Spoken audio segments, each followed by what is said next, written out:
What up, what up? Welcome back to the table where everybody eat. Y'all know what to do, man. Drop that comment below. Everybody eat 2025.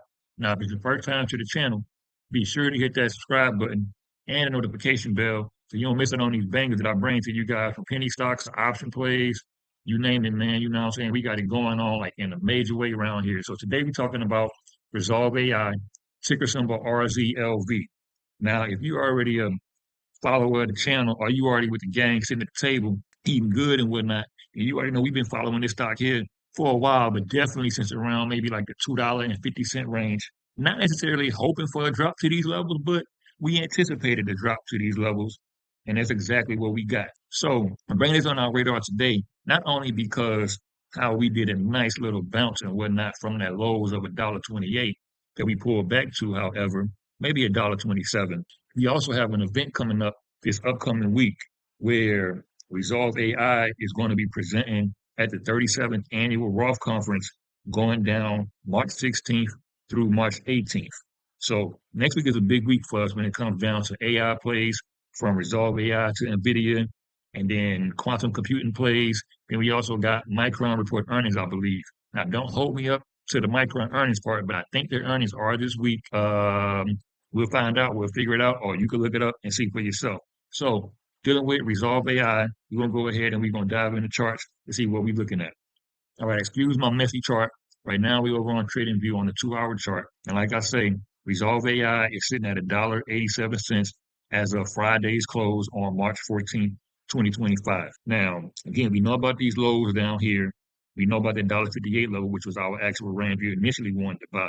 We see we gapped down below that range when we got here, popped up off that low into resistance right about there of the $1.58, came back down, retested that low of $1.27, and then we actually gapped a little, got over the $1.58, bumped into the 50-day moving average on the 2-hour chart, as well as the trend line, retested the $1.58, and we broke over the 50-day moving average, as well as the trend line, and ran into our first initial buy zone. Go back, look at the tape of $1.91.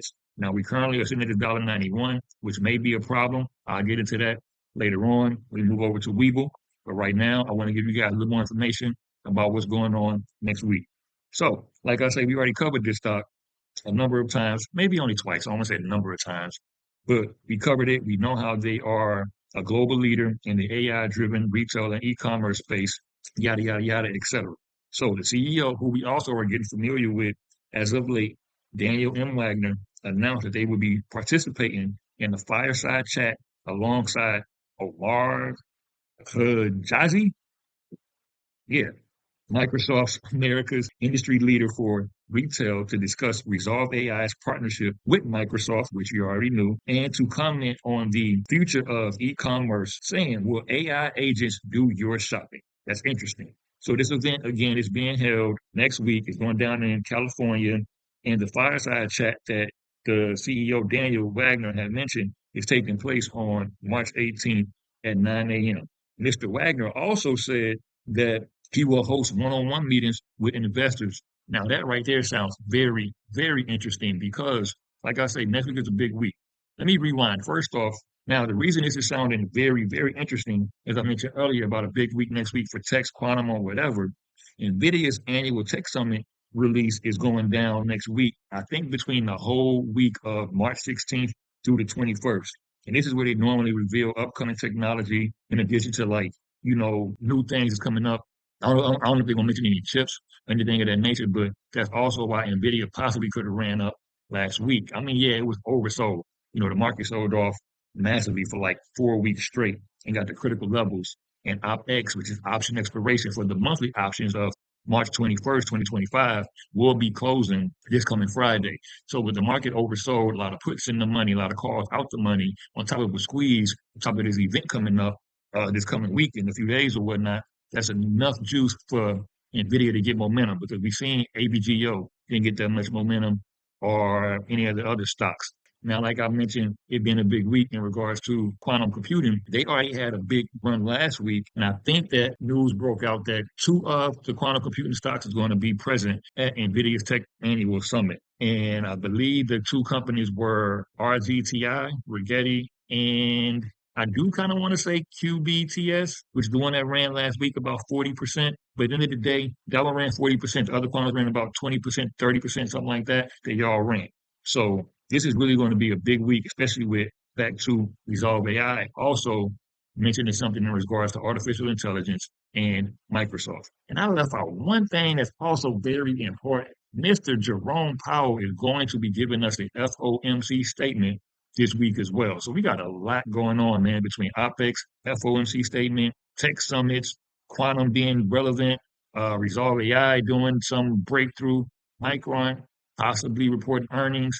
I can't remember what else. We just had almost a bear market, but we did a tactical bounce. So I mean, it's heavy, it's major.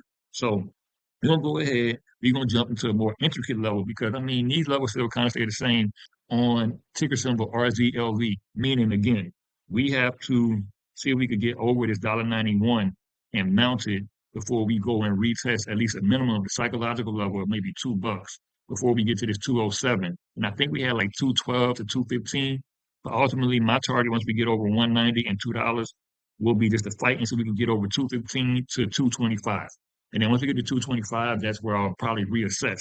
However, if that don't happen that way and we get a pullback, so we can come and retest this 50-day moving average on top of the trend line, roughly around this what? Oh, that's right on top of that gap. So yeah, about $1.64, $1.65. You know, anywhere between let's just say $1.58 and $1.65. See if we can hold and retest that area. If not, we may fall back below the trend line, fall below the 50-day moving average, come back test 127. If we fall below 127, I have a hard stop there because now we may end up treating this as resistance, as well as if we do get back over it, still treating that 158 area as resistant, or even the trend line as resistance. Again, we're gonna jump over to Weeble in a second, but before we do that, let me bring you guys over to the Discord where we actually are running a 7-day free trial on the Discord. It's normally $10 a month.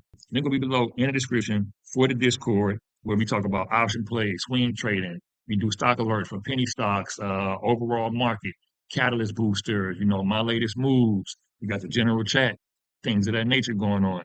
Speaking of, let's see if I can find anything on ticker symbol RZLV. So just the other day on March 9th, I actually posted about RZLV when we were around $1.45 saying, watching this as a speculative accumulation play, 4-hour chart on RZLV, which I'm gonna pull up on Weaver. But if you see here on the 4-hour chart, what really caught my attention, even though I was already watching these lows anyway, was how the 9 EMA, the blue, is looking like it wants to cross with white. However, if we get this candle to break over the blue, break over the white, which it must likely actually panned out that this was on March 9th, then my target was that, I guess you could say, there you go. 72-day moving average at the time was at 211.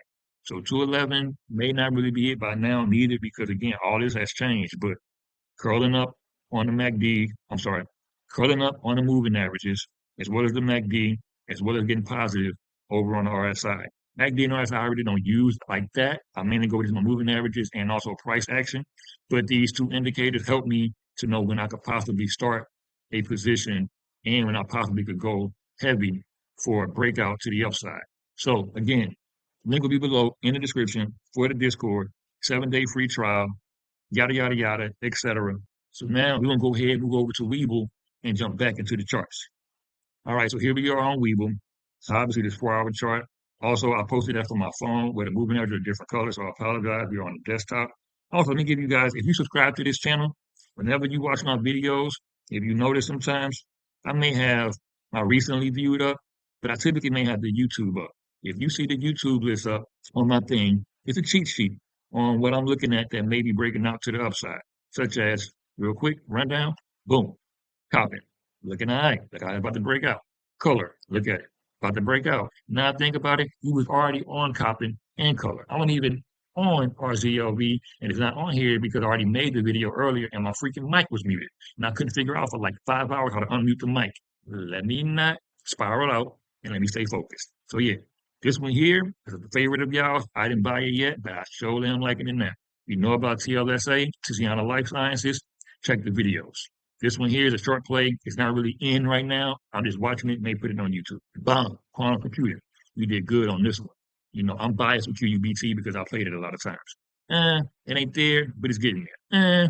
I don't really want you to the downside if crypto continues to fall because I'm mad I missed clean spark in between 375 and $5.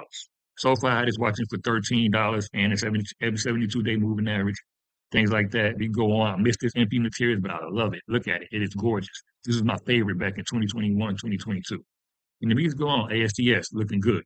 Palantir, you already know, may get rejected at the $91.29 right here, the 200-day moving average. You never know, but still, boom, looking good. Anyway, let's get back to RZLV.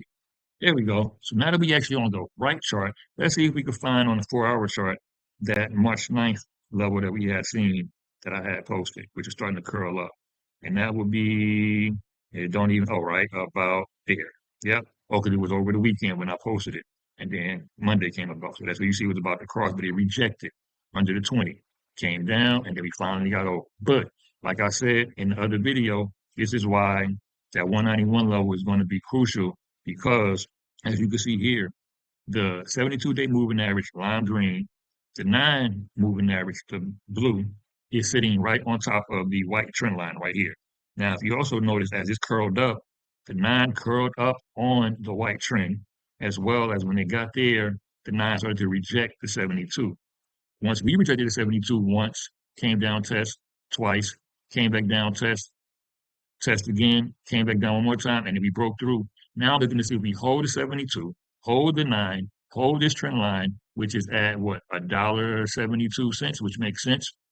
If we hold all these levels, definitely hold no lower than $1.61. Once again, at $1.58 to $1.65 range, but definitely hold over this $1.61 or $1.62 to be quite honest. Then I can see us trying to go and test maybe this $2.15. If not, get the right momentum and test this 20-day moving average right here at $2.41. So that's really what I'm looking for. A hold over this $1.80, break through $1.90. Again, this is the 4-hour chart. I'm looking to see if that happens. Let's zoom down to the 5-minute real quick. $1.63, bottom, $1.62, there at $1.60. So there we go. I'm not even doing $1.58. Got to hold over $1.60. Stop loss at $1.58. That's going to be my maybe $1.57. I don't know. You guys do that at your own call, your own judgment. However, that's really what I'm looking for. Still, maybe just a hold over that $1.50 range, and then try to break out over $1.91 to that $2.15 level. See how price action gets when it gets to there. So, thank you guys for watching this video. Stay tuned for the next one. Let me bring you guys this heat, these bangers, and everything in between, from penny stocks to large cap, mid cap, option plays, futures, crypto. You have it, man. Once again, thank you guys. Take care.